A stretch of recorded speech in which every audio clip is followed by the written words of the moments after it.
Hey, small groups, Pastor Jeff here. Hope you're having a great journey through this series. Also, hope you have been enjoying Christmas at Home, which is playing tonight at 7 p.m. Hopefully, you can join that. If you're in small group right now, you can always catch it on any platform playing back, but it is super fun.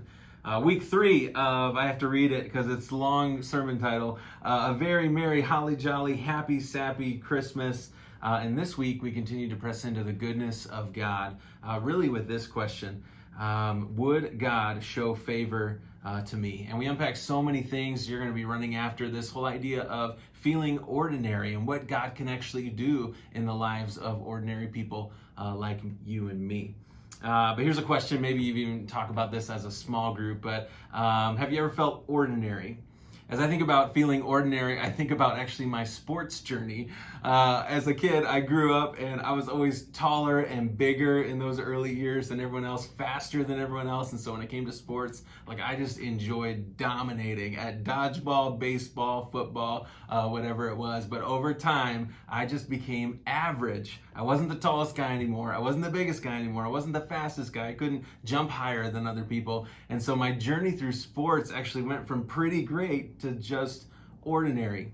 Even in high school, played a couple years of volleyball, and I remember my coach getting to the point where they just put me in to serve. That's it.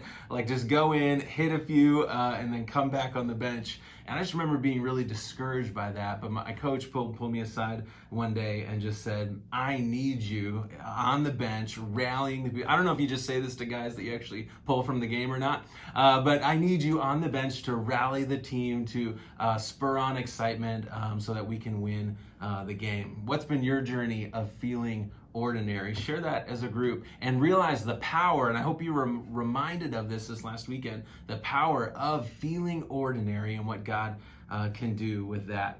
I want to jump on actually where we ended this last weekend. Josh sent us out with this challenge of childlike faith and what God can do with that when we step into it. And I was just reminded of Matthew chapter 18 when it says this, at the time the disciples came to Jesus and they asked him this question, who then is the greatest in the kingdom of heaven? The disciples were always trying to position themselves who's greater? Am I greater? Or is the guy next to me greater? Or how's all that going to rank out or work out?